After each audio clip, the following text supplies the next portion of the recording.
Hello friends, कैसे हैं आप सब लोग। और उम्मीद करता हूँ आप सभी लोग स्वस्थ होंगे। तो देखिए, हम लोग जनरल साइंस में बायोलॉजी सीरीज़ हम लोग डिस्कस कर रहे हैं और उसमें 2 चैप्टर हम लोग कंप्लीट कर चुके हैं। और वो 2 चैप्टर हैं, पहला चैप्टर था पोषण और दूसरा चैप्टर था मानव में पाचन। तो मैं उम्मीद करता हूँ कि आप लोगों ने सभी वीडियो वो अच्छे से देखे होंगे, और अगर नहीं देखे हैं तो आप लोग पहले वो वीडियो देखें ताकि हम लोग सीक्वेंस में चैप्टर्स को कंप्लीट करें, ताकि हमें चीज़ों को समझने में आसानी हो। अगर हम लोग सीक्वेंस में नहीं उन वीडियोस को देखेंगे तो आप लोग फिर बायोलॉजी फिर दोबारा से वही एक रटने वाला सब्जेक्ट बन जाएगा। तो मैं उम्मीद करता हूँ कि आप सभी लोग उन वीडियोज़ को सीरीज़ में ही देखेंगे। तो देखिए, बायोलॉजी सीरीज में दिस इज चैप्टर नंबर 3, मानव श्वसन तंत्र एवं प्रक्रिया। हमें इस चैप्टर में मेनली श्वसन तंत्र क्या है, उससे संबंधित कौन कौन से अंग हैं और श्वसन तंत्र काम कैसे करता है, इस बारे में पूरा पढ़ना है।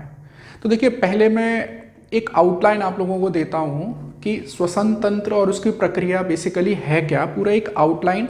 फिर हम लोग इस चैप्टर को स्टेप बाय स्टेप पढ़ेंगे। तो देखिए, वो आउटलाइन ऐसे है कि हम लोग सांस लेते हैं और सांस छोड़ते हैं। हम लोग जो सांस ले रहे हैं उसका मुख्य उद्देश्य है कि हमारी कोशिकाओं तक ऑक्सीजन पहुंचनी चाहिए। हमारी कोशिकाओं तक ऑक्सीजन पहुंचनी ही चाहिए ताकि हमारी कोशिकाओं को ऊर्जा मिल सके। क्योंकि हम लोग जानते हैं हमारे शरीर में बहुत सारी कोशिकाएं हैं, बहुत सारी जैव प्रक्रियाएं चल रही हैं। उन जैव प्रक्रियाओं को चलाने के लिए हमें ऊर्जा की आवश्यकता है। आप लोगों को यहीं पर क्लियर कर देता हूँ, जैव प्रक्रिया का मतलब है बायोलॉजिकल प्रोसेस। और ये जैव प्रक्रियाएं 2 प्रकार की हैं।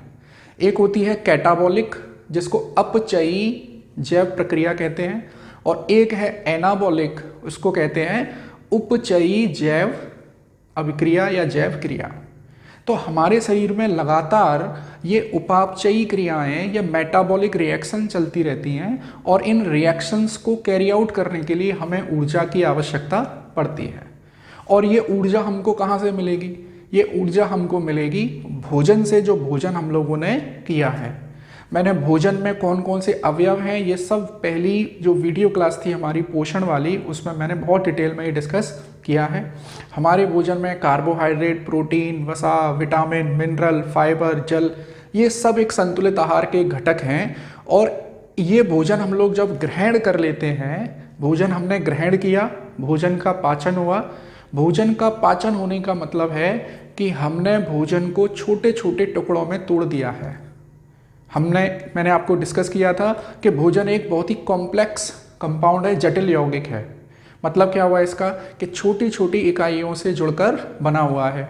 तो जब भोजन का पाचन होगा तो ये जो छोटी छोटी इकाइयों से मिलकर भोजन जो जटिल बन चुका है, वो दोबारा से उन्हीं छोटी छोटी इकाइयों में टूट जाएगा।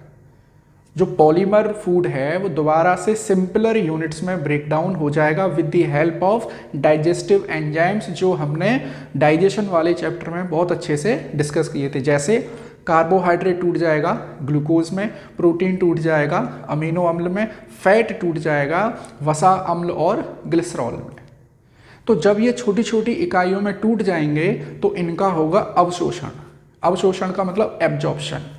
हमारे पाचन तंत्र में इनका पाचन हो गया, इनको अवशोषित कर लिया गया या इनका अवशोषण हो गया हमारे ब्लड में। देखिए, हमारे शरीर में जो ब्लड है वो एक ट्रांसपोर्ट सिस्टम का काम करता है। जैसे ट्रांसपोर्ट सिस्टम का क्या काम है, वो कच्चे माल को एक जगह से दूसरी जगह ले जाएगा, या जो फिनिश्ड गुड्स हैं, जो बनी हुई चीज़ें हैं, उनको एक स्थान से दूसरे स्थान तक ले जाएगा। तो ये हमारे शरीर में ट्रांसपोर्ट सिस्टम की तरह काम करता है ब्लड।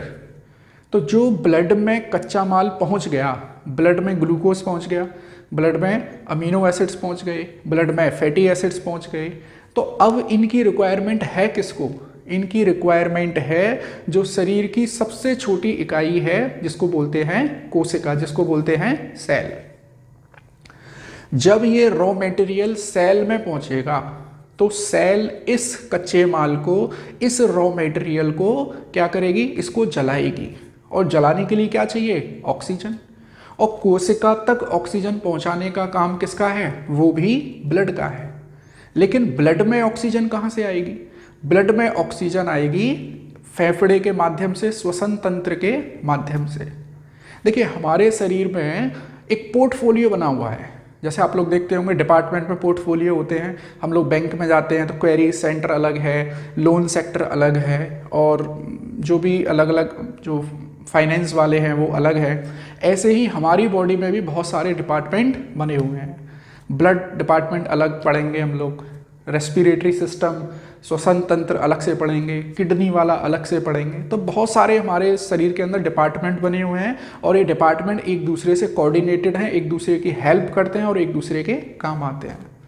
तो देखिए हमारी कोशिकाओं में रॉ मटेरियल पहुंच चुका है, अवशोषण जो हुआ था भोजन का वो कोशिकाओं तक पहुंच चुका है with the help of blood. और ब्लड में ही क्या है, ऑक्सीजन। ब्लड के माध्यम से ही ऑक्सीजन कहाँ पहुंचेगी, कोशिकाओं में।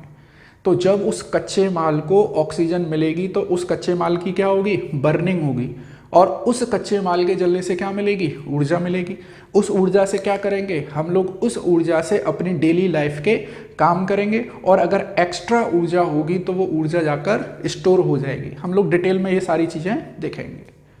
तो ये थी एक आउटलाइन कि बेसिकली हमारे ब्लड में ऑक्सीजन का पहुंचना, ब्लड से कोशिकाओं में पहुंचना, और कोशिकाओं में उस भोजन की छोटी छोटी इकाइयों का।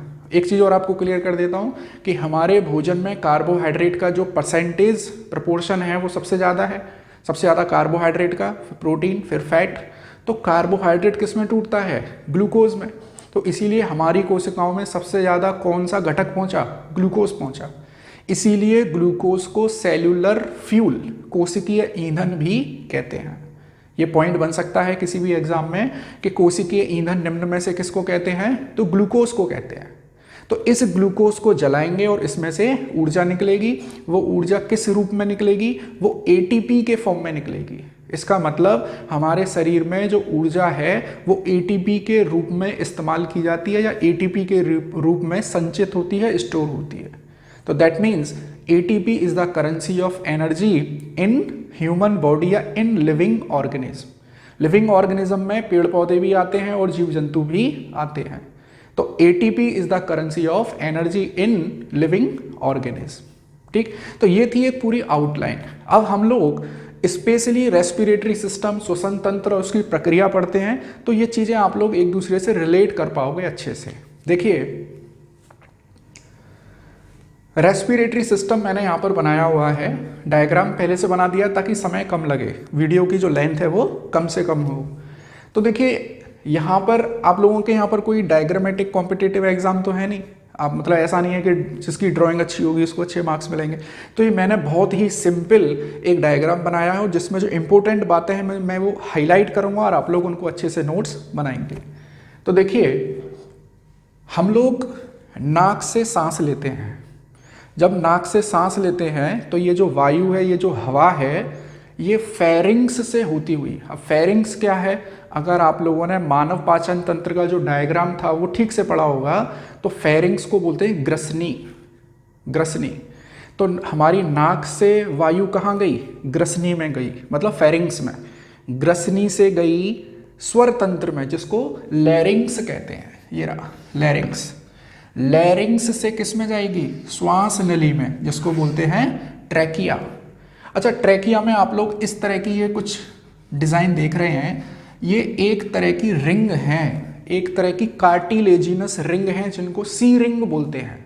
आप लोग नोट्स में लिखेंगे अच्छे से, मैंने सारी चीज़ें नहीं लिखी है यहाँ पे क्योंकि बोर्ड छोटा पड़ जाएगा फिर। तो देखिए हमारा जो ट्रैकिया है, हमारी जो श्वास नली है, उसमें सी प्रकार की रिंग पाई जाती है, कार्टिलेजिनस प्रकार की सेल कोशिकाएं पाई जाती हैं। क्या काम है इसका, इनका काम है ताकि श्वास नली कोलैप्स ना हो जाए। कोलैप्स ना हो जाए इसका मतलब क्या है, जैसे हम लोग पानी का पाइप यूज़ करते हैं, जब तक उसमें पानी बहता है वो फूला रहता है, और जैसे ही उसमें पानी का फ्लो बंद हुआ वो पाइप पिचक जाता है। तो ये ट्रैकिया पिचके ना, कोलैप्स ना हो, इसीलिए इसमें कार्टिलेजिनस रिंग पाई जाती है जो ट्रैकिया को फुलाए रखती है, उसको अपनी एग्जैक्ट पोजीशन में रखती है ताकि वो कोलैप्स ना हो जाए, पिचक ना जाए वो।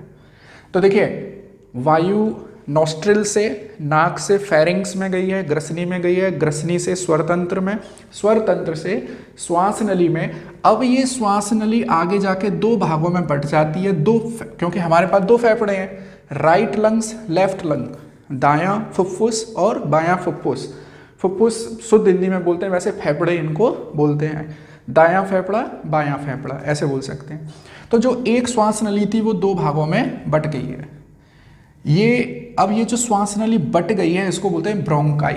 मैंने इंग्लिश और हिंदी दोनों लिखी है, दोनों मीडियम के स्टूडेंट अच्छे से नोट्स बना सकते हैं। तो देखिए ये जो ट्रैकिया है ये दो भागों में बट गया, जिसको क्या बोला हमने, ब्रोंकाई। ये ब्रोंकाई है। ब्रोंकाई की हिंदी क्या है, श्वसनी।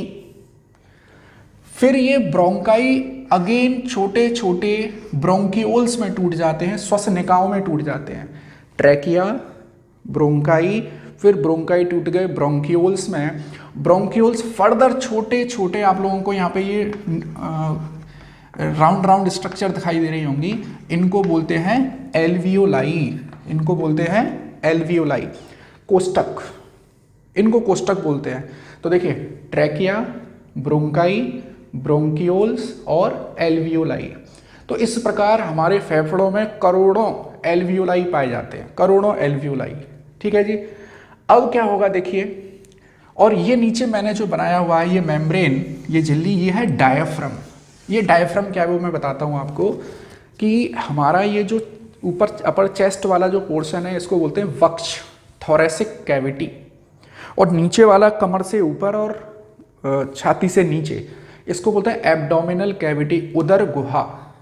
हिंदी में बोलते हैं उदर गुहा, इसको बोलते हैं वक्ष गुहा। इन दोनों को सेपरेट करना है तो इसके बीच में एक मेम्ब्रेन पाई जाती है, एक झिल्ली पाई जाती है जिसको बोलते हैं डायफ्राम। और इस झिल्ली का वही काम है, मैं आपको एक छोटा सा एग्जांपल देता हूँ। जैसे आप लोग हारमोनियम कभी देखा होगा बजते हुए, तो बीच में कपड़ा सा लगा रहता है, कागज, उसको हम लोग हारमोनियम को ऐसे करते हैं, हवा बढ़ जाती है, छोड़ते हैं, हवा निकल जाती है। यही काम है यहाँ पे डायफ्राम का। ये डायफ्राम जब हम लोग हवा छोड़ते हैं तो ये डायफ्राम फेफड़ों से चिपक जाता है, मतलब सांस छोड़ते हैं तो डायफ्राम फेफड़ों से चिपक जाता है, और जब सांस लेते हैं तो यही डायफ्राम नीचे की ओर इस तरह से आ जाता है, इस तरह से आ जाता है। हम लोग पढ़ेंगे इसको इस वाली प्रोसेस में। तो देखिए डायफ्राम एक प्रकार की झिल्ली है जो थोरेसिक कैविटी को, जो वक्ष गुहा को एब्डोमिनल कैविटी से, उदर गुहा से अलग अलग करती है, ताकि जो फेफड़े हैं उनको फूलने के लिए प्रॉपर समय मिले। यहीं पे एक छोटा सा पॉइंट और क्लियर करता हूँ, जब कोई महिला प्रेग्नेंट हो जाती है तो उसका डायफ्राम ऊपर की ओर खिसक आता है, फिर उसको सांस लेने में परेशानी होती है। तो जो प्रेग्नेंट लेडीज़ हैं, क्योंकि उनका जो यूटेरस है वो बढ़ जाएगा, तो ये जो डायफ्राम है वो फेफड़ों से हमेशा चिपका सा रहता है, इसीलिए उनकी सांस जल्दी फूल जाती है। ठीक है। अब देखिए मैंने सारे पॉइंट यहाँ पे लिखे हुए हैं, इनके नाम हिंदी में इंग्लिश में सब लिखे हैं। अब सबसे इम्पोर्टेंट पॉइंट जो है जिस पर क्वेश्चन बन सकता है वो ये है कि मैंने यहाँ पे लिखा है प्लूरल कैविटी। प्लूरल कैविटी ये क्या है? देखिए हमारे शरीर में हर सिस्टम को रखने के लिए एक प्रॉपर जगह बनाई गई है। किडनी को रखने के लिए अलग जगह, लिवर को रखने के लिए अलग जगह, ऐसे ही रेस्पिरेटरी सिस्टम में लंग्स को, पूरे सिस्टम को रखने के लिए, और मैं पर्टिकुलरली बोलूँ लंग्स को रखने के लिए स्पेशल कैविटी बनाई गई है, उसका नाम है प्लूरल कैविटी। तो इस तरह से हार्ट को रखने के लिए अलग बनाई गई है पेरिटोनियल कैविटी, लंग्स को रखने के लिए प्लूरल कैविटी। तो ऐसे ही बहुत सारी कैविटी हम लोग आगे चल के पढ़ेंगे। तो ये कैविटी एक तरफ लिख दी जाएंगी, ऑर्गन एक तरफ लिख दिए जाएंगे, और मैच ऑफ द फॉलोइंग पूछ लिया जाएगा। तो इम्पोर्टेंट है, मैं इस पर स्टार लगा देता हूँ। ठीक है जी। तो इस श्वसन तंत्र से संबंधित एक बहुत इंपॉर्टेंट क्वेश्चन बनता है और वो है प्लूरल कैविटी। ठीक है। अब देखिए श्वसन तंत्र समझ में आ गया। अब हम लोग आगे बढ़ते हैं कि ये जो श्वसन प्रक्रिया है उसको हम लोग समझने के लिए, अपने कन्वीनियंस के लिए दो भागों में बांट लेते हैं। एक है बाह्य श्वसन प्रक्रिया और एक है अंतः श्वसन प्रक्रिया, या मैंने लिखा है कोशिकीय श्वसन प्रक्रिया। तो पहले मैं बाह्य श्वसन प्रक्रिया को बताता हूं, जिसमें फिजिकल प्रोसेस इन्वॉल्व है, इसमें केमिकल प्रोसेस इन्वॉल्व है। तो देखिए बाह्य श्वसन प्रक्रिया में, बाह्य श्वसन प्रक्रिया या एक्सटर्नल रेस्पिरेशन, मैंने इंग्लिश में भी लिखा है यहाँ पर, ये 3 स्टेप में होती है। और ये 3 स्टेप क्या है देखिए, बाह्य श्वसन प्रक्रिया 3 स्टेप्स में होती है। पहला है सांस लेना या सांस छोड़ना, जिसको ब्रीदिंग बोलते हैं, ब्रीदिंग, और हिंदी में बोलते हैं श्वास उच्छ्वास। ब्रीदिंग को हिंदी में श्वास उच्छ्वास बोलते हैं, बहुत कठिन हिंदी है, तो ब्रीदिंग याद रख लेंगे, ठीक है।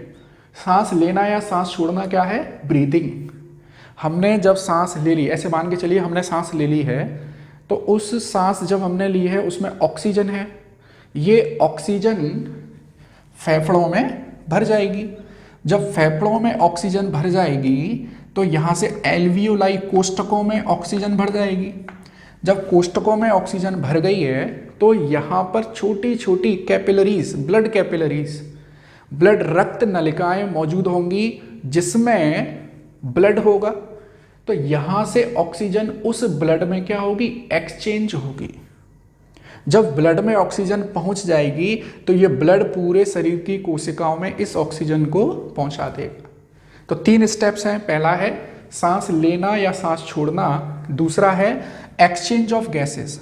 यहाँ तक जब, यहाँ पर देखो गैस का मतलब मैं यहाँ पर बोल रहा हूँ वायु से, हवा से जो हमने सांस ली है उसमें ऑक्सीजन भी है और कार्बन डाइऑक्साइड भी है। हम लोग मेनली बात करेंगे ऑक्सीजन और कार्बन डाइऑक्साइड की, तो क्योंकि नाइट्रोजन का तो कोई परसेंटेज चेंज हो नहीं रहा है इसमें। जब हम लोग सांस ले रहे हैं तो ऑक्सीजन, जो भी हवा में ऑक्सीजन है उतनी तो रहेगी, 21% है लगभग, CO2 0.03% है, और नाइट्रोजन 78% है, और जल वाष्प भी होती है, वाटर वेपर्स। सांस जब हम लोग छोड़ते हैं तो ऑक्सीजन है लगभग 17%, कुछ बुक्स में एग्जैक्ट फिगर दे रखा है 16.4, लेकिन हम लोग लगभग 17%, 17% लिख सकते हैं। CO2 कितनी हो गई, 4.4%।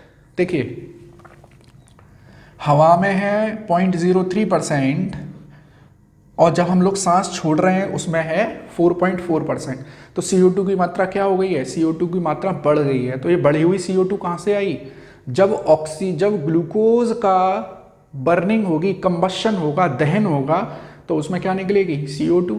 तो जब हम लोग सांस छोड़ेंगे तो वही CO2 वहाँ से निकलेगी, 4.4%। और नाइट्रोजन की अमाउंट में कोई भी चेंज नहीं है। पूछ सकते हैं जब हम लोग सांस लेते हैं और छोड़ते हैं ऐसी कौन सी गैस है जिसके प्रपोर्शन में, जिसकी मात्रा में कोई चेंज नहीं आता है, पूछ लेंगे किसकी मात्रा कम हो जाती है, किसकी मात्रा बढ़ जाती है। तो आप लोग छोटा सा ये टेबल है इसको याद रखेंगे। तो बाह्य श्वसन प्रक्रिया में पहला स्टेप होता है सांस लेना और सांस छोड़ना। एक और बेसिक पॉइंट क्लियर करता हूँ कि गैस हमेशा हाई प्रेशर से लो प्रेशर की ओर जाती है, उच्च दाब से निम्न दाब की ओर जाती है। अभी जैसे अपने आसपास सराउंडिंग में वायुमंडल है, इसमें वायु है, और वायुमंडल का दाब कितना है, 1 एटमॉस्फेरिक प्रेशर। अगर हमको सांस लेनी है, मतलब वायु को अंदर लेना है, तो इसका मतलब बाहर प्रेशर ज़्यादा होना चाहिए और अंदर प्रेशर कम होना चाहिए। बाहर प्रेशर ज़्यादा है, अंदर प्रेशर कम है। तो अंदर प्रेशर कम कब होगा, जब डायाफ्राम नीचे की ओर होगा, तभी तो इसका आयतन बढ़ गया होगा। और जब आयतन बढ़ जाएगा तो दाब कम हो जाएगा, जब वॉल्यूम बढ़ जाएगा तो प्रेशर कम हो जाएगा। ठीक है, तो जब हम लोग सांस लेते हैं तो डायफ्राम नीचे की ओर चला जाएगा, और जब सांस छोड़ेंगे, सांस छोड़ने का मतलब है कि जो गैसेस हैं वो शरीर के अंदर से बाहर की ओर निकलेंगी। तो अंदर प्रेशर क्या होना चाहिए, ज़्यादा होना चाहिए। तो अंदर प्रेशर ज़्यादा कब होगा, जब वॉल्यूम कम होगा, जब आयतन कम होगा। और आयतन कम कब होगा, जब डायफ्राम पूरा इससे चिपक जाएगा, फेफड़ों से चिपक जाएगा, तब अंदर का आयतन कम होगा, दाब ज़्यादा होगा। तो गैसें हाई प्रेशर से उच्च दाब से निम्न दाब की ओर निकलती हैं। एक और पॉइंट बता देता हूँ यहाँ पर कि हम लोग पहले सांस छोड़ते हैं फिर सांस लेते हैं। इम्पोर्टेंट नहीं है, जनरल पॉइंट है कि पहले मनुष्य जो है सांस छोड़ता है फिर सांस लेता है। अब एक चीज़ देखिए, अगर इस डायफ्राम में कभी पंक्चर हो जाए, डायफ्राम में कभी भी छेद हो जाए, तो व्यक्ति को सांस लेने में परेशानी होती है। तो आपने देखा होगा टीवी सीरियल्स वगैरह में कि कभी चाकू मार देते हैं ऐसे और फिर उसको ऐसे घुमा देते हैं, तो घुमाने का मकसद क्या है उस व्यक्ति का, जो क्रिमिनल है उसने बायोलॉजी पढ़ ली है थोड़ी बहुत, उसका मकसद यही है कि उसका जो डायफ्राम है वो पंक्चर हो जाए। और जब डायफ्राम पंक्चर हो जाएगा तो उस व्यक्ति का दाब, उस व्यक्ति का जो आयतन है वो कम बढ़ती नहीं होगा, दाब कम बढ़ती नहीं होगा, तो वो सांस लेने और सांस छोड़ने में उसको दिक्कत होगी, तो बेचारा वो सांस ना ले पाने की वजह से मर जाएगा। अगर चाकू पेट में मारा गया है तो, और अदर दूसरी जगह मार दिया, गला काट दिया, तो वो एक अलग चीज़ है। समझ पा रहे हैं आप लोग? तो हमारा बाह्य श्वसन प्रक्रिया में 3 स्टेप हैं। पहला सांस लेना और सांस छोड़ना, ये मैं क्लियर कर चुका हूँ। अब आते हैं, देखिए हम लोग गैसों का विनिमय, एक्सचेंज ऑफ गैसेस। यहाँ पर गैसेस का मतलब मैं कार्बन डाइऑक्साइड और ऑक्सीजन को लेकर चल रहा हूँ, क्योंकि यही हमारे जो ब्लड है, ब्लड में एक पिगमेंट है रेड कलर का, हीमोग्लोबिन। हीमोग्लोबिन से ये 2 गैसें कंबाइन कर लेती हैं, उससे जुड़ जाती हैं। कार्बन डाइऑक्साइड थोड़ा कम जुड़ती है और ऑक्सीजन थोड़ा सा ज़्यादा जुड़ती है। अब देखिए, जब हमने सांस ली है तो एल्वियोलाई में मतलब गैस भर गई है, हवा भर गई है, ठीक है। और ब्लड जो एल्वियोलाई की आसपास छोटी छोटी ब्लड की कैपिलरीज हैं, यहाँ पे भी मैं क्लियर कर दूँ, हमारे शरीर में जो हार्ट है, हार्ट पंपिंग सेंटर है। हार्ट जो है ब्लड को पूरे शरीर में प्रेशर के साथ फ्लो कराता है। अब जो बड़े बड़े आर्टरीज और वेन्स हैं वो तो हर कोशिका तक नहीं पहुंचेंगी, तो क्या होता है, जैसे हाईवे होते हैं, हाईवे मेन शहरों को जोड़ देते हैं, वो छोटे छोटे शहरों को जोड़ने के लिए फिर छोटी छोटी सड़कें बनाई जाती हैं। ऐसे ही हमारे शरीर में बड़े बड़े ऑर्गन्स तक बड़े बड़े पाइप, आर्टरीज और वेन पहुंचते हैं, फिर यही आर्टरी और वेन छोटी छोटी नलिकाओं में टूट जाते हैं, जिनको ब्लड कैपिलरीज, जिनको रक्त नलिकाएं कहते हैं। तो अब एक पॉइंट और मैं आपको क्लियर करूं, जब हम लोग ब्लड पढ़ेंगे, हार्ट पढ़ेंगे, वहां भी क्लियर करूंगा कि हमारे फेफड़े तक ब्लड लाने का काम, भाई फेफड़े में ब्लड पहुंचेगा तभी तो गैसेस का एक्सचेंज होगा यहाँ पर। तो फेफड़े तक किसने पहुंचाया, किस वेन ने, किस धमनी ने, किस सिरा ने पहुंचाया, तो मैं आपको क्लियर कर देता हूं। देखिए, 2 तरह की हैं रक्त नलिकाएं, सॉरी जो ब्लड पाइप हैं उनको 2 भागों में बांटते हैं, आर्टरी और वेन, धमनी और सिरा।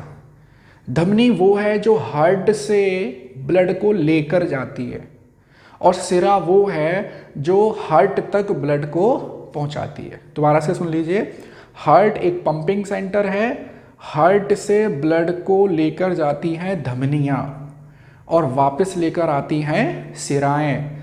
हार्ट से ब्लड को लेकर जाती हैं आर्टरीज और वापस लेकर आती हैं वेन्स। तो जो आर्टरीज हैं उनमें ऑक्सीकृत रुधिर है, ऑक्सीजनेटेड ब्लड है, और जो वेन्स हैं उनमें डीऑक्सीजनेटेड ब्लड है। या मैं ऐसे बोल सकता हूँ, हार्ट से आर्टरीज प्योर ब्लड लेकर जाती हैं, और वेन्स, देखो जब हमारे शरीर में ऑक्सीजन ब्लड की सप्लाई हो रही है तो जो ब्लड है वो हर कोशिका को ऑक्सीजन देता हुआ जाएगा और उससे कार्बन डाइऑक्साइड को लेता हुआ आएगा। तो जब वो लौट कर आएगा तो उस ब्लड में सारी कार्बन डाइऑक्साइड इकट्ठी होगी, तो वो ब्लड कैसा हो गया, वो ब्लड इम्प्योर हो गया। तो जो प्योर ब्लड है वो धीरे धीरे जब लौट कर आएगा वेन के माध्यम से, वो क्या हो गया, वो इम्प्योर हो गया। अब इस इम्प्योर ब्लड को क्या कराना है, इस इम्प्योर ब्लड में कार्बन डाइऑक्साइड को निकालना है और ऑक्सीजन को मिलाना है। तो जो इम्प्योर ब्लड लंग्स तक पहुंचा है, किसके माध्यम से ये पहुंचा है, किसी सिरा के माध्यम से पहुंचना चाहिए, क्योंकि मैंने अभी जनरली बताया आपको। लेकिन यहां पर एक एक्सेप्शन है। क्या एक्सेप्शन है कि फेफड़े तक जो डीऑक्सीजनेटेड ब्लड है, जो इम्प्योर ब्लड है, वो कोई वेन नहीं है, वो कोई सिरा नहीं है, वो एक धमनी है और उसका नाम है फुफ्फुस धमनी, पल्मोनरी आर्टरी। आप लोग याद रखेंगे, पल्मोनरी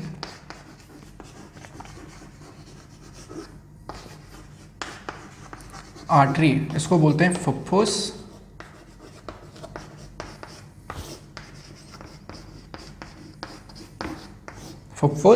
धमनी। ये फुफ्फुस धमनी लंग्स में, फेफड़ों में इम्प्योर ब्लड पहुंचाती है। अनऑक्सीकृत ब्लड पहुंचाती है या ऐसा ब्लड पहुंचाती है जिसमें ऑक्सीजन कम है और कार्बन डाइऑक्साइड ज़्यादा है। तो अब देखिए गैसों के विनिमय को, मैं आशा कर रहा हूं कि आप लोग समझ पा रहे हो इन चीज़ों को। नहीं समझ पा रहे हैं तो वीडियो को पॉज करिए, रिवाइंड करिए, दोबारा से सुनिए। देखो सिस्टमेटिक तरीके से अगर आप लोग ये सब्जेक्ट पढ़ेंगे बायोलॉजी तो बड़ा आसान है, चीज़ों को रटने की ज़रूरत नहीं है। नहीं तो अदरवाइज़ आप लोग कोई मैगजीन लें, उसमें क्वेश्चंस लगाना शुरू कर दें, इंपॉर्टेंट क्वेश्चन को रट लें, वो एक अलग चीज़ है। लेकिन आप लोग ऐसे समझिए कि आप लोग अगर किसी दूसरे व्यक्ति को समझाएं तो उसी अच्छे तरीके से समझा सकें। और बिल्कुल कॉम्पिटिटिव एग्जाम के पॉइंट ऑफ व्यू से है, पूरा डिटेलिंग मैं नहीं बता रहा हूँ, कोई बायोलॉजी स्टूडेंट को मैं नहीं पढ़ा रहा हूँ, मैं एक कॉम्पिटिटिव स्टूडेंट को यहाँ पर पढ़ाने की कोशिश कर रहा हूँ। देखिए, तो एल्वियोलाई तक गैसें पहुँच चुकी हैं, ऑक्सीजन और कार्बन डाइऑक्साइड पहुँच चुकी है, और इन्हीं एल्वियोलाई के संपर्क में है पल्मोनरी आर्टरी से निकली हुई छोटी छोटी पाइप, जिसको क्या बोलेंगे, ब्लड कैपिलरीज। तो देखिए, ब्लड कैपिलरीज में ब्लड है जिसमें कार्बन डाइऑक्साइड ज़्यादा है, यहाँ जो गैस है उसमें ऑक्सीजन ज़्यादा है और कार्बन डाइऑक्साइड कम है। तो अब एक चीज़ देखिए, जहाँ पर जिसकी मात्रा ज़्यादा होती है उसका दाब भी ज़्यादा होता है। तो जो एल्वियोलाई है, जो कोष्टक है, उसमें ऑक्सीजन कितने परसेंट है, 21%। कार्बन डाइऑक्साइड कितनी है, केवल 0.03%। लेकिन यहाँ पर जो ब्लड में है, ब्लड में जो गैसें हैं उसमें कार्बन डाइऑक्साइड ज़्यादा है। तो अब देखिए, जहाँ प्रेशर ज़्यादा होगा वहाँ से गैस, जहाँ प्रेशर कम है वहाँ की ओर जाएगी। तो एल्वियोलाई के अंदर, कोष्टक के अंदर ऑक्सीजन ज़्यादा है और ऑक्सीजन का दाब यहाँ पर 100 mm ऑफ Hg है, 100 mm ऑफ मरकरी है। और जो ब्लड कैपिलरीज हैं उनमें जो ऑक्सीजन गैस है वहाँ केवल 37 mm ऑफ Hg, 37 मतलब 37 mm मिलीमीटर ऑफ पारा है। तो ऑक्सीजन एल्वियोलाई से कहाँ जाएगी, ऑक्सीजन एल्वियोलाई से ब्लड में चली जाएगी। समझ पा रहे हैं आप लोग? अच्छा, कार्बन डाइऑक्साइड जो ब्लड में है वहाँ पे कार्बन डाइऑक्साइड ज़्यादा है, उसका प्रेशर है वहाँ पर 46 mm ऑफ Hg। ये वैल्यू आप लोगों को याद नहीं रखनी है, अगर आप लोग नोट्स बना रहे हो तो केवल समझने के पर्पज से इनको लिख सकते हैं। तो जो ब्लड कैपिलरीज हैं वहाँ पर CO2 है 46 mm ऑफ Hg और एल्वियोलाई में कार्बन डाइऑक्साइड है 40 mm ऑफ Hg। तो CO2 क्या करेगी, वहाँ से उठकर यहाँ फेफड़ों में आ जाएगी, और जैसे ही फेफड़ों में CO2 आएगी उसको सांस के द्वारा हम लोग बाहर निकाल देंगे। तो ब्लड में क्या हुआ, ब्लड में ऑक्सीजन पहुँच चुकी है। समझ पा रहे हैं आप लोग? ब्लड में ऑक्सीजन पहुँच चुकी है तो ब्लड कैसा हो गया, ब्लड प्यूरिफाई हो गया। अब इस ब्लड को पूरे शरीर में फैलाना है तो हमको किसी पाइप की ज़रूरत पड़ेगी। अब जो पाइप है उसका नाम है फुफ्फुस सिरा। अभी के लिए आप लोग इनको बस याद रख लीजिए कि फुफ्फुस धमनी है, धमनी, लेकिन ये इम्प्योर ब्लड लेकर आती है। फुफ्फुस सिरा पल्मोनरी वेन है, वेन, लेकिन प्योर ब्लड लेकर जाती है हार्ट में, और फिर हार्ट से ये जाता है पूरे शरीर में। जब हम लोग हार्ट वाला चैप्टर पढ़ेंगे तो एक बार मैं दोबारा से इस चीज़ को मेंशन कर दूंगा। अभी के लिए ब्लड फेफड़ों में इम्प्योर ब्लड कौन लेकर आता है, पल्मोनरी आर्टरी। फेफड़े से शुद्ध ब्लड या प्योर ब्लड हार्ट में लेकर कौन जाता है, पल्मोनरी वेन, फुफ्फुस सिरा। ठीक है, पॉइंट बना लेंगे इसको।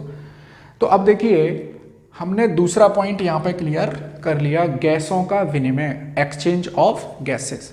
अब ऑक्सीजन ब्लड में पहुँच चुकी है और CO2 हमारे फेफड़ों के द्वारा बाहर निकल चुकी है। तो देखिए, तीसरा स्टेप है रुधिर एवं कोशिकाओं में गैसों का परिवहन। अब क्या होगा जी, अब ब्लड में जो ऑक्सीजन है वो हर कोशिका को ऑक्सीजन पहुंचती जाएगी, क्योंकि हम लोग जानते हैं हर शरीर के अंग को अलग अलग ऊर्जा की आवश्यकता होती है।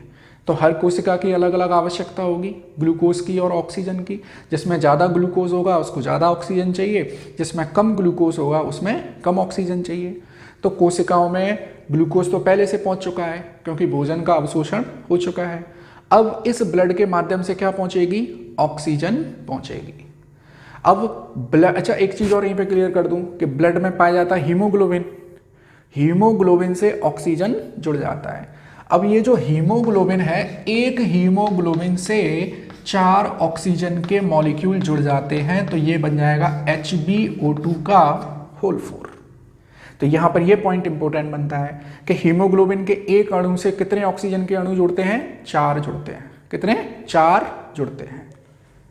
हीमोग्लोबिन के एक अणु से ऑक्सीजन के 4 अणु जुड़ते हैं।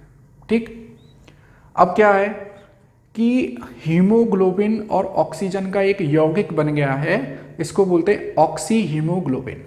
इसको क्या बोलते हैं? Oxy haemoglobin.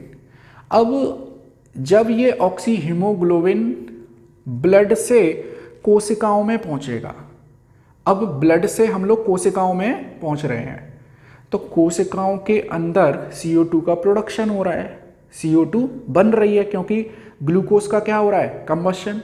तो यहाँ पे CO2 बन रही है, ऑक्सीजन यहाँ पर नहीं है, तो ऑक्सीजन का दाब क्या होगा? कम होगा। जैसे ही ऑक्सीजन का दाब कम होगा, हीमोग्लोबिन टूट जाएगा और क्या निकाल देगा? क्या रिलीज कर देगा? ऑक्सीजन को रिलीज कर देगा, और यही ऑक्सीजन फिर उस ग्लूकोज को जलाने के काम आएगी। अब एक चीज और देखिए, यही ब्लड उस कार्बन डाइऑक्साइड को वापस लेकर भी आएगा। तो हीमोग्लोबिन और कार्बन डाइऑक्साइड की जो कंबाइनिंग कैपेसिटी है वो वीक है, वो कमजोर है। हीमोग्लोबिन ऑक्सीजन से जुड़ जाता है अच्छे तरीके से, लेकिन CO2 से नहीं जुड़ पाता है। Only 7% of carbon dioxide gets combined with haemoglobin. तो बाकी की CO2 कैसे आएगी? बाकी की CO2 ब्लड का ही एक कंपोनेंट है, प्लाज्मा, तो वो CO2 प्लाज्मा से जुड़ जाती है, या CO2 कार्बोनेट और बाइकार्बोनेट की फॉर्म बनाकर हमारे फेफड़ों तक ब्लड के माध्यम से पहुंच जाती है। तो हमारा ब्लड एक ट्रांसपोर्ट सिस्टम की तरह काम करता है, जिसमें मैंने आप लोगों को बाह्य श्वसन प्रक्रिया में, एक्सटर्नल रेस्पिरेशन प्रोसेस में 3 स्टेप में इसको समझाया है। सांस लेना, सांस छोड़ना, दूसरा है गैसों का विनिमय, तीसरा है रुधिर एवं कोशिकाओं में गैसों का परिवहन। यहाँ से वायु गई फेफड़ों में और पहुंच गई लास्ट के पॉइंट पर, जिसको क्या बोलते हैं? एल्वियोलाई बोलते हैं। इस एल्वियोलाई के संपर्क में है रक्त नलिकाएं, तो यहाँ से ऑक्सीजन पहुंच गई ब्लड में। जब ब्लड में ऑक्सीजन पहुंच गई तो ब्लड हो गया ऑक्सीजनेटेड। अब ये ब्लड कोशिकाओं को क्या दे देगा? ऑक्सीजन, और बदले में क्या ले लेगा? Carbon dioxide. फिर यही ब्लड इम्प्योर फॉर्म में वापस लंग्स की ओर आ जाएगा। तो ये पूरा चक्कर चलता रहता है, और हम लोगों की कोशिकाओं को ऑक्सीजन और ग्लूकोज मिलता रहता है। तो श्वसन प्रक्रिया की एक भाग हमने कंप्लीट किया है, बाह्य श्वसन प्रक्रिया। आई होप आपको इसमें कोई परेशानी नहीं होगी। इसमें जो इम्पोर्टेंट पॉइंट बनने वाले हैं, यहाँ पर ऑक्सीजन, कार्बन डाइऑक्साइड, नाइट्रोजन की परसेंटेज किसकी बदल रही है, किसकी कम हो रही है, किसकी ज़्यादा हो रही है। गैसों का विनिमय एक समझने के पर्पज से है, इस पर कोई क्वेश्चन नहीं बनने वाला है कि दाब कितना है, कितना रह गया, किसका ज़्यादा किसका कम, नहीं बनने वाला है। ट्रांसपोर्ट ऑफ गैसेस, इस पर बन सकता है कि हीमोग्लोबिन के एक अणु से ऑक्सीजन के कितने अणु जुड़ते हैं, और हीमोग्लोबिन का कलर कैसा है? हीमोग्लोबिन का कलर रेड है, और हीमोग्लोबिन में क्या पाया जाता है? आयरन पाया जाता है। अच्छा, हम लोग जो मैमल्स हैं, जो स्तनधारी हैं, उनका ब्लड रेड है due to presence of haemoglobin. लेकिन जो आर्थ्रोपोड्स हैं, जैसे कॉकरोच है, उसके ब्लड में हीमोसाइनिन पाया जाता है, जिसकी वजह से उसके ब्लड का रंग ब्लू कलर का हो जाता है। किस कलर का? ब्लू कलर का। किसकी वजह से? हीमोसाइनिन। ये हीमोग्लोबिन है और उसका नाम है हीमोसाइनिन।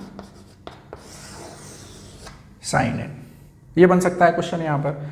अब हम लोग आते हैं अंतः श्वसन प्रक्रिया, इंटरनल रेस्पिरेशन या सेलुलर रेस्पिरेशन, ये है। तो देखिए, आपको यहाँ मैं पहले थोड़े सा बेसिक क्लियर करूँ। हमारे शरीर में सबसे छोटी इकाई कोशिका है। The smallest unit of living body is cell. अब सेल के अंदर भी बहुत सारे छोटे छोटे ऑर्गेनेली पाए जाते हैं, कोशिकांग पाए जाते हैं। कोशिका के अंदर अंग पाए जाते हैं, कोशिकांग पाए जाते हैं। उनमें से जो इम्पोर्टेंट मेरे लिए यहाँ पे जो काम का है वो साइटोप्लाज्म है, मैंने केवल वही बनाया है। कोशिका के अंदर न्यूक्लियस भी है, राइबोसोम भी है, गोल्जी बॉडी भी है, बहुत सारी चीज़ें हैं जो हम लोग कोशिका वाले चैप्टर में पूरा करेंगे।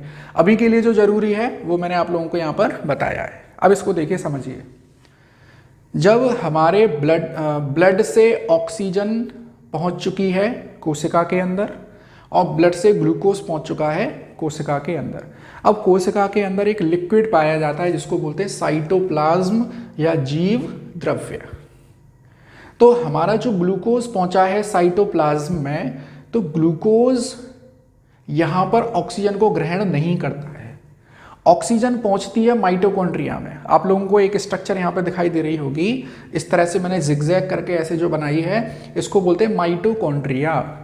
ये सेल के अंदर, कोशिका के अंदर पाया जाने वाला सबसे बड़ा कोशिकांग है। इंपॉर्टेंट है, क्वेश्चन बन सकता है। जंतु कोशिका में सबसे बड़ा कोशिकांग कौन सा है? माइटोकॉन्ड्रिया है। और इसको पावर हाउस भी कहते हैं। क्यों कहते हैं अभी आपको पता चलेगा। तो देखिए, ब्लड से ऑक्सीजन सीधी पहुंचती है माइटोकॉन्ड्रिया में, वो साइटोप्लाज्म में नहीं घूमती है, वो सीधे माइटोकॉन्ड्रिया में पहुंचती है। इसका मतलब जो ग्लूकोज साइटोप्लाज्म में प्रेजेंट है उसको ऑक्सीजन नहीं मिल रही है। तो ग्लूकोज ऑक्सीजन नहीं मिल रही है, मतलब ऑक्सीजन की अनुपस्थिति है, सीधी सी बात। तो ग्लूकोज किस में बदल रहा है? 2 मोल्स ऑफ पायरुविक एसिड या 2 मॉलिक्यूल्स ऑफ पायरुविक एसिड। ये एक पायरुविक अम्ल है, आप लोगों को नाम याद रखना है, पूछा जा सकता है। तो एक ग्लूकोज मॉलिक्यूल से, एक ग्लूकोज अणु से कितने पायरुविक अम्ल बने हैं? 2 बने हैं। और साथ में कितने एटीपी बन रहे हैं? मैंने आपको बताया कि जो ऊर्जा निकलती है वो एटीपी के रूप में स्टोर हो जाती है, और उस एटीपी को क्या कहते हैं? एनर्जी करेंसी ऑफ सेल या energy currency of living organism. एक ग्लूकोज मॉलिक्यूल से 2 पायरुविक एसिड बनते हैं और 2 एटीपी का नेट प्रोडक्शन होता है। अब मैंने नेट प्रोडक्शन बोला है यहाँ पर, एक्चुअली में बनते तो 4 हैं, लेकिन 2 एटीपी इस प्रोसेस को कराने में ही खर्च हो जाते हैं। तो नेट प्रॉफिट कितने का हुआ? 2 एटीपी का हुआ। ठीक है, तो ग्लूकोज से पायरुविक अम्ल बन गया है साइटोप्लाज्म के अंदर, और इस प्रोसेस का नाम है, देखिए, इस चक्र को, इस प्रोसेस को बोलते हैं ग्लाइकोलाइसिस। ग्लाइकोलाइसिस चक्र इसको बोलते हैं। 3 साइंटिस्ट थे, एम्बिडन, मीरविन, पॉर्नहॉफ। EMP, हम लोग इसको EMP चक्र भी कहते हैं। ग्लूकोज से पायरुविक अम्ल का बनना, नेट 2 एटीपी का प्रॉफिट होना, इस चक्र को, इस साइकिल को क्या कहते हैं? ग्लाइकोलाइसिस या EMP। तो EMP या ग्लाइकोलाइसिस कोशिका के किस भाग में होता है? वो कोशिका के साइटोप्लाज्म में होता है, जीव द्रव्य में होता है। ठीक है, अब ये जो पायरुविक अम्ल है उसमें थोड़े सा चेंज होता है, मॉडिफिकेशन होता है आफ्टर सम टाइम, और ये बदल जाता है एसिटाइल कोएंजाइम A में। आप लोगों को नाम याद नहीं रखना है। पायरुविक अम्ल से एसिटाइल कोएंजाइम A बन गया। अब ये एसिटाइल कोएंजाइम A पहुंच जाता है माइटोकॉन्ड्रिया के अंदर। माइटोकॉन्ड्रिया में क्या मिलेगी? माइटोकॉन्ड्रिया में ऑक्सीजन मिलेगी। तो ये एसिटाइल कोएंजाइम A, देखो, एक पायरुविक एसिड से एक एसिटाइल कोएंजाइम बनेगा, 2 पायरुविक एसिड से 2 एसिटाइल कोएंजाइम A बनेंगे। अब देखिए, तो 2 एसिटाइल कोएंजाइम A ऑक्सीजन को लेंगे, 6 कार्बन डाइऑक्साइड के मॉलिक्यूल बनेंगे, 6 जल के अणु बनेंगे, और टोटल 36 एटीपी बनेंगे। एक एसिटाइल कोएंजाइम से 18 बनते हैं, तो 2 से कितने बनेंगे? 36। समझ पा रहे हैं आप लोग? तो देखिए, एक कोशिका के अंदर एक भाग जीव द्रव्य है, एक माइटोकॉन्ड्रिया है। जीव द्रव्य में ऑक्सीजन नहीं है, माइटोकॉन्ड्रिया में ऑक्सीजन है। जीव द्रव्य में ग्लूकोज बदल रहा है पायरुविक एसिड में, और नेट 2 एटीपी का प्रॉफिट हो रहा है। That cycle is known as glycolysis और EMP pathway. This pyruvic acid gets converted into acetyl coenzyme A। इस एसिटाइल कोएंजाइम को चाहे तो याद ना रखें, आप लोग सीधे ये बोल दीजिए कि पायरुविक एसिड पहुंच गया कहाँ? माइटोकॉन्ड्रिया के अंदर। एक पायरुविक एसिड से 18 एटीपी बनेंगे तो 2 पायरुविक एसिड से 36 एटीपी बनेंगे। तो एक कोशिका में एक ग्लूकोज से कुल कितने एटीपी बने? 38 एटीपी बने। 36 प्लस 2। अगर आपसे पूछे कि कोशिका में ग्लूकोज के एक अणु से जीव द्रव्य में कितने एटीपी बनते हैं? 2 एटीपी। ग्लूकोज के एक अणु से माइटोकॉन्ड्रिया में कुल कितने एटीपी बनते हैं? 36 एटीपी बनते हैं। कोशिका में ग्लूकोज के एक अणु से कुल कितने बनते हैं? 38 एटीपी बनते हैं। तो ये 3 प्रकार के क्वेश्चन आपको यहाँ से मिल सकते हैं। और यहाँ पर एनर्जी का प्रोडक्शन हो रहा है, इसीलिए इसको बोला पावर हाउस ऑफ सेल। और माइटोकॉन्ड्रिया के अंदर जो प्रोसेस हो रही है, उस माइटोकॉन्ड्रिया के अंदर जो प्रोसेस या जो चक्र चल रहा है उसको बोलते हैं क्रेब साइकिल। एक साइंटिस्ट थे हैंस क्रेब, उन्होंने इसको डिफाइन किया था तो उसको बोल दिया हमने क्रेब साइकिल। इसके अंदर बहुत लंबी प्रोसेस होती है, तो जो बायोलॉजी के कोर बायोलॉजी के स्टूडेंट है वो पढ़ते हैं इसको, हम लोगों को नहीं पढ़ना है। कॉम्पिटिटिव गवर्नमेंट कॉम्पिटिटिव एग्जाम्स के जो स्टूडेंट्स हैं उनको ये इतना डिटेल नहीं पढ़ना है, केवल जो मैंने आप लोगों को यहाँ लिखा दिया है that is more than sufficient. अगर आप लोग वीडियोस अच्छे से देख लेंगे, अगर वीडियोस को फर्स्ट टाइम केवल ऐसे ही वॉच करिए, दूसरे टाइम वॉच करें पॉज कर करके और नोट्स बनाएं, ठीक है। देखिए बायोलॉजी रटने का सब्जेक्ट नहीं है, समझने का सब्जेक्ट है। अगर एक बार समझ में आ गया तो चीज़ें फॉरएवर याद रहेंगी, किसी और को भी आप लोग अच्छे से समझा सकते हैं। और जो भी गवर्नमेंट कॉम्पिटिटिव एग्जाम्स हैं उन सब में साइंस का weightage day by day exponentially बढ़ रहा है, तो हमें इस पर ज़्यादा फोकस करना पड़ेगा। Science, current affair, environment and science, इनको तैयार कर लीजिए, आप लोग बहुत सारे लोगों से लीड ले लेंगे और उनसे आगे निकल जाएंगे। तो देखिए हमने मानव श्वसन तंत्र, उसकी प्रक्रिया को 2 भागों में बांटा है। अब हम लोग आगे क्या पढ़ेंगे, देखिए कि मानव में तो श्वसन प्रक्रिया के लिए ऑक्सीजन होनी चाहिए, मतलब ऑक्सीजन का होना जरूरी है, लेकिन जो कुछ माइक्रो ऑर्गेनिज्म है, कुछ सूक्ष्म जीव हैं, उनको ऑक्सीजन की आवश्यकता नहीं पड़ती, वो ऑक्सीजन की अनुपस्थिति में ही अपनी श्वसन प्रक्रिया कर लेते हैं। अच्छा, श्वसन प्रक्रिया का मतलब केवल ऑक्सीजन का लेना नहीं होता है। श्वसन प्रक्रिया का मतलब है ग्लूकोज का टूटना, चाहे ऑक्सीजन उपस्थित हो चाहे ऑक्सीजन उपस्थित ना हो। तो मानव में तो ऑक्सीजन लगती है, तो इसीलिए मानव का जो रेस्पिरेशन है वो होता है वायवीय श्वसन प्रक्रिया। जिनमें नहीं होता है उसको बोलते हैं अवायवीय श्वसन प्रक्रिया। इंग्लिश में ऑक्सीडेटिव रेस्पिरेशन और नॉन ऑक्सीडेटिव रेस्पिरेशन, ठीक है। एरोबिक रेस्पिरेशन और अनएरोबिक रेस्पिरेशन, ठीक है। तो अगला टॉपिक हमारा वही रहेगा, एरोबिक रेस्पिरेशन और अनएरोबिक रेस्पिरेशन। एक पॉइंट और बता देता हूं आपको कि टोटल 38 एटीपी से हमको कितने कैलोरी ऊर्जा मिलेगी, वो है 686 किलो कैलोरी ऊर्जा हमको मिलती है। ग्लूकोज के एक अणु से कुल कितने एटीपी मिल रहे हैं? 38 एटीपी से कुल कितनी किलो कैलोरी मिलेगी? 686 किलो कैलोरी मिलेगी, ठीक है।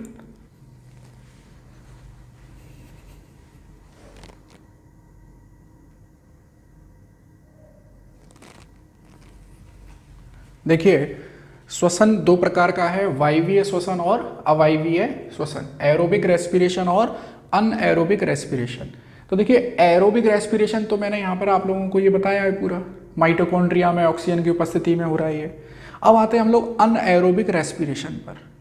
देखिए अनएरोबिक रेस्पिरेशन में जहाँ पर ऑक्सीजन नहीं चाहिए और यहाँ ग्लूकोज से जो पायरुविक एसिड बन रहा है उसमें भी ऑक्सीजन नहीं चाहिए, इसका मतलब ये हुआ कि ग्लाइकोलाइसिस चक्र, ग्लाइकोलाइसिस साइकिल एरोबिक रेस्पिरेशन में भी होता है और अनएरोबिक रेस्पिरेशन में भी होता है। तो कौन सा चक्र कॉमन है एरोबिक और अनएरोबिक में? तो वो है ग्लाइकोलाइसिस चक्र, या जिसको EMP चक्र भी कहते हैं। अब देखिए आप लोगों ने एक प्रोसेस सुनी होगी फर्मेंटेशन या किण्वन, जिससे हम लोग शराब बनाते हैं, वो फर्मेंटेशन प्रोसेस है। किसके द्वारा होती है? यीस्ट के द्वारा होती है। मतलब एक विशेष प्रकार का सूक्ष्म जीव है, जब हम लोग जंतु वर्ग पढ़ेंगे, एनिमल किंगडम पढ़ेंगे, तो वहाँ हम लोग इसको पढ़ेंगे। तो यीस्ट में ग्लूकोज ऑक्सीजन की अनुपस्थिति में बदल जाता है, वही पायरुविक अम्ल में, और ये पायरुविक अम्ल फिर बदल जाते हैं इथाइल एल्कोहल, ये इथाइल एल्कोहल और 2 एटीपी प्रोड्यूस होते हैं यहाँ भी। कितने एटीपी? 2 एटीपी। और साथ में क्या मिल रही है? CO2 मिल रही है। इस पर विशेष रूप से ध्यान देना है कि ऑक्सीजन नहीं लगा है इसमें, ऑक्सीजन की अनुपस्थिति है, लेकिन फिर भी हमको क्या मिल रहा है? CO2 मिल रही है। तो सूक्ष्म जीव जैसे यीस्ट में किण्वन प्रक्रिया होती है जिससे ग्लूकोज पायरुविक एसिड में बदलता है और pyruvic acid again ethyl alcohol में कन्वर्ट हो जाता है।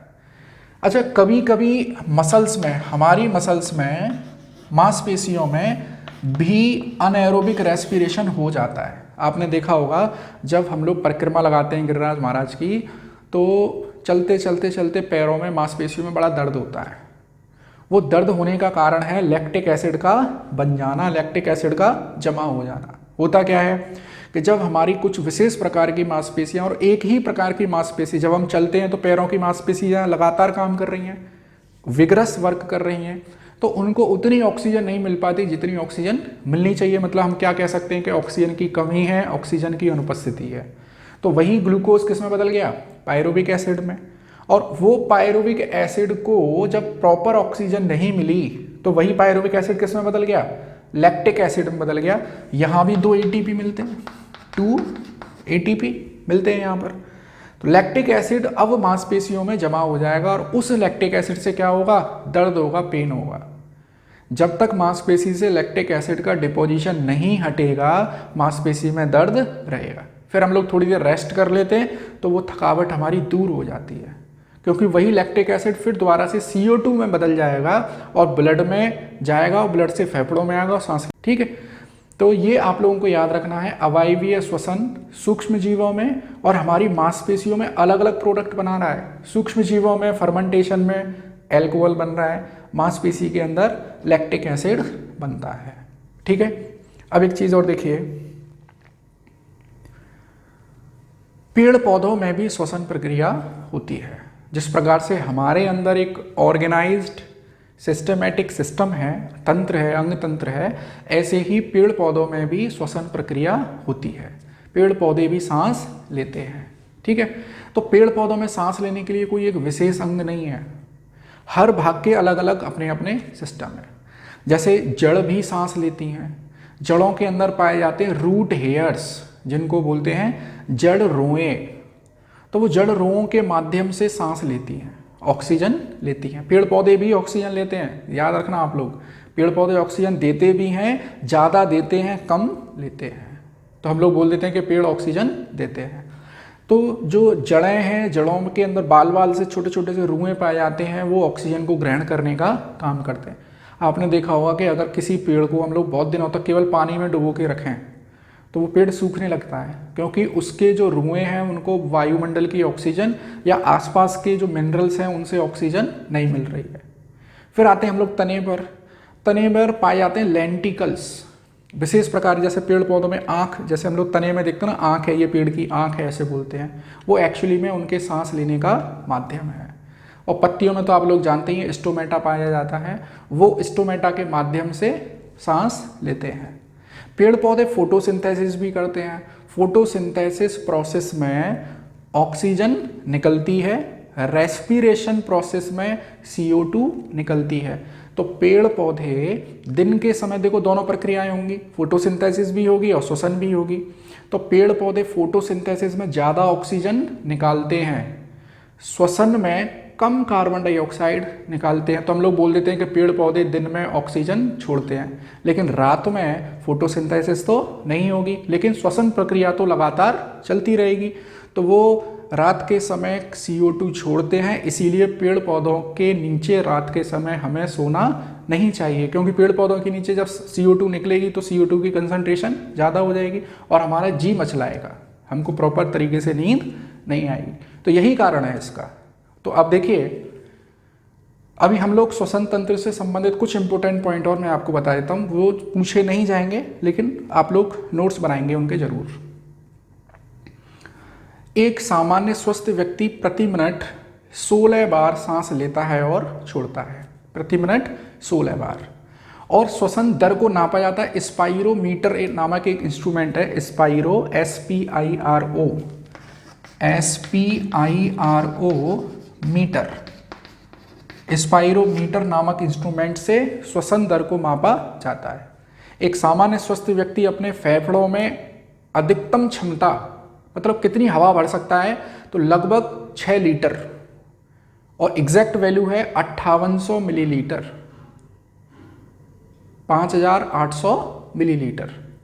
और कितनी मैक्सिमम निकाल सकता है या कितनी फेफड़ों के अंदर बची रह सकती है, वो है 2300 मिलीलीटर। दोबारा से बताता हूँ, एक स्वस्थ फेफड़े के अंदर 6 लीटर गैस भरी जा सकती है और फोर्सफुल निकालने के बाद भी कितनी बची रहेगी, 2300 मिलीलीटर बची रहेगी।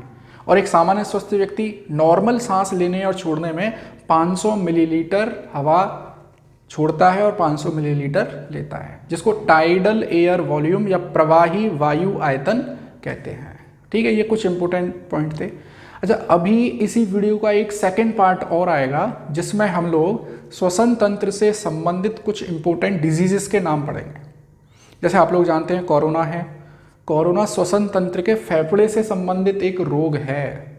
आप लोग इसी के बारे में एक और जानते होंगे, SARS, severe acute respiratory syndrome, वो भी हम लोग पढ़ेंगे। तो जो अगला वीडियो होगा वो छोटा वीडियो होगा और उसमें हम लोग श्वसन तंत्र से संबंधित जो रोग हैं उनके बारे में हम लोग पढ़ेंगे। तो आप लोगों को ये वीडियो कैसा लगा आप लोग कमेंट में ज़रूर बताएंगे, और आप लोग इसको डेली बेसिस पर वॉच करें। ज़रूरी नहीं है कि एग्ज़ाम आए तभी हम लोग 1 महीने पहले से जो है तपस्या करने बैठेंगे और पढ़ाई करेंगे। पढ़ाई, रीडिंग एक हैबिट होनी चाहिए। हम लोगों को डेली पढ़ना ही चाहिए, कुछ ना कुछ पढ़ना चाहिए। तो एक बहुत अच्छा माध्यम है यूट्यूब, आप लोग साइंस को बेहतर तरीके से पढ़िए। इसमें कोई भी रटने वाली चीज़ें मैं आप लोगों को नहीं बताऊंगा और डिटेल भी नहीं बताऊंगा कि ये मैगजीन से ये डेटा, मैगजीन से वो डेटा, परीक्षा वाणी की बुक ले लो उसमें से ये डेटा याद रख लो। इतना याद नहीं रखना है। साइंस लॉजिकल क्वेश्चंस इस पर बनते हैं।